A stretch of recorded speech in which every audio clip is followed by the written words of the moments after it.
Welcome to the Student Council Assembly. Today the Social Committee has some announcements about their most recent project, and then the Service Committee will present the upcoming event. Enjoy!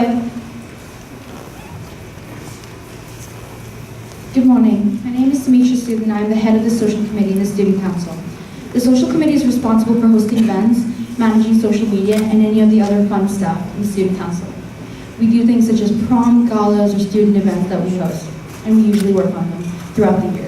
Today, Sahani and Hani will talk to you a little bit about what we do and the projects we're currently working on.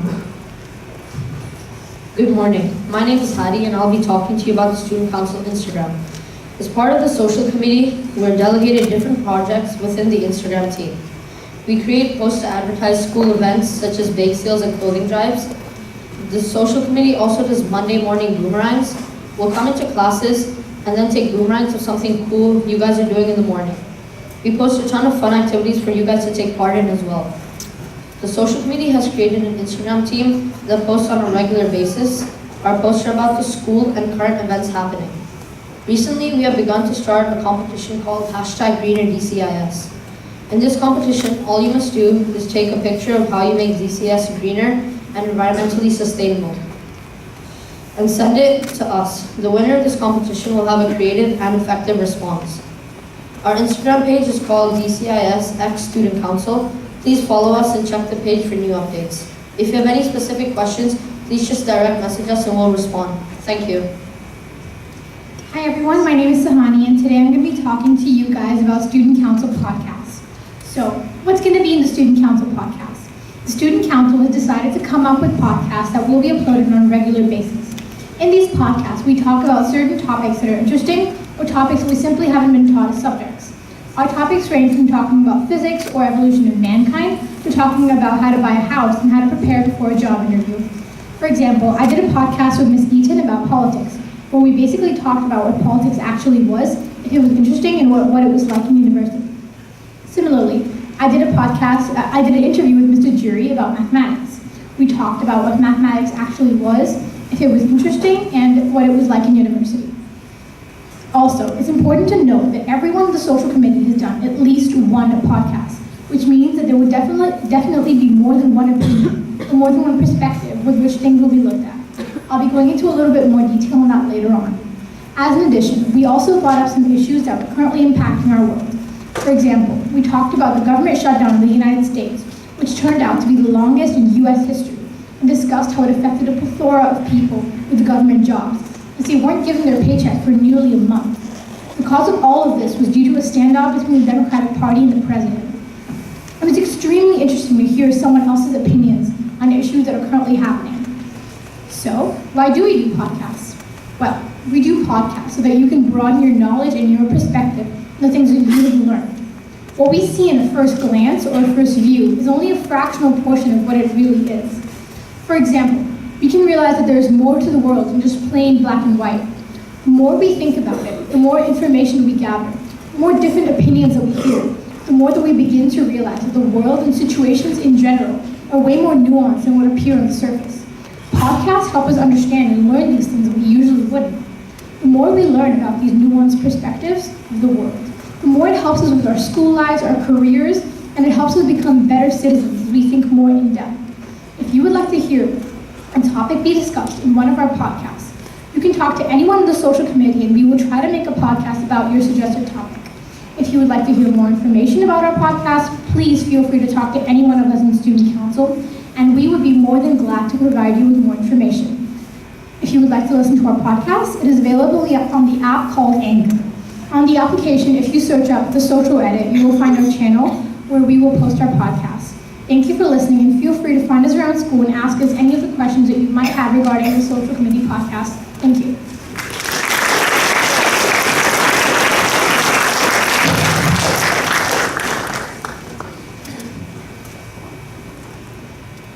Thank you, Sahani. Now on to Service Committee. Our upcoming project is in about 5 weeks, and the Service Committee will be running a clothes drive. After the success of last year's clothes drive, we thought that it would be a good idea to host another one. This year, the focus will be on children's clothes. All garments that fit newborns and toddlers up to 16 years old will be accepted. Shoes and new undergarments will also be appreciated. However, please remember that while all donations do not have to be brand new, they must still be wearable and in good condition. All donated items will go to a non-profit foundation called Anak, based in Manila, the capital of Philippines. Thousands of children in Manila live on the streets with no stable access to food, water, no shelter, and no connections to their families. They are forced to sleep on the streets and scavenge, beg, and steal food. They have no way of defending or protecting themselves from harm and violence that have no access to proper sanitation. Anak TNK was founded in 1998 with the aim of helping and supporting as many of those children as possible. For 21 years, the foundation has worked hard to help many of these children by providing them with shelter and giving them access to food and education. The foundation lives only through donations and now has offices most in France, Spain, the UK, the US, Singapore, and more. Recently, members of Anak 10K, based in Singapore, organized a scavenger hunt in the CBD area for families and friends. The goal of the scavenger hunt was to raise awareness for their cause and the foundation and motivate people to donate money. My family and I heard about it and participated. Along the way, we learned about what the organization did to help the children in Manila and why they supported this cause. I thought it would be a great cause to support and wanted to find a way to get behind it as well, so I decided to bring it to school and organize a clothes drive.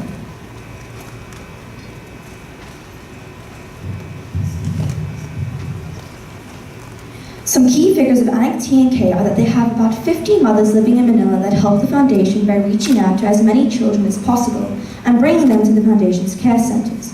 Over 95 volunteers worldwide make regular trips to Manila to deliver supplies and donations, and 100% of the donations go directly into the field to help children. Through this, Anak TNK has been able to help an average of 3,000 children per year, adding up to about 63,000 kids since they've been founded.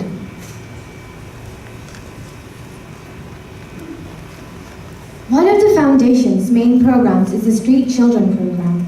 The program has 17 shelters throughout Manila that offer the children the necessities that they do not have access to on a daily basis on the street, such as food and water. The program offers the most vulnerable children protection from gangs, abuse, drugs, and other dangers from Manila's streets. It helps the children build better lives away from the poverty of the city by helping them get an education. Another aim of the program is to re-establish the connection between the children and their families where it is possible.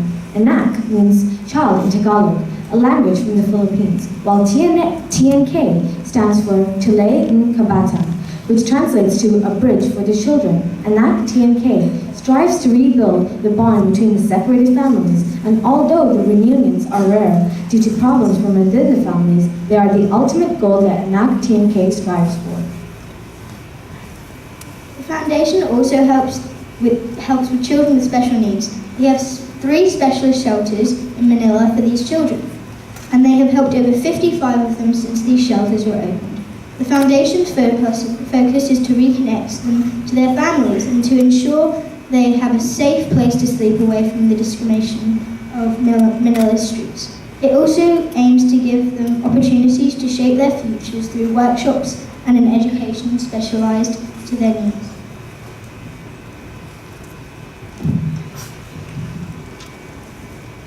Anak TNK's Slum Children program focuses on younger children living in Manila's slums. 7 daycare centers are located throughout the largest slums, and the foundation focuses on children's education, health, and nutrition. The foundation has to drop-in centers where children can go for food, and they are trying to help families implement better diets that use cheap local food. Here's a short video made by Anak TNK in Manila.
and we hope you will support it as well.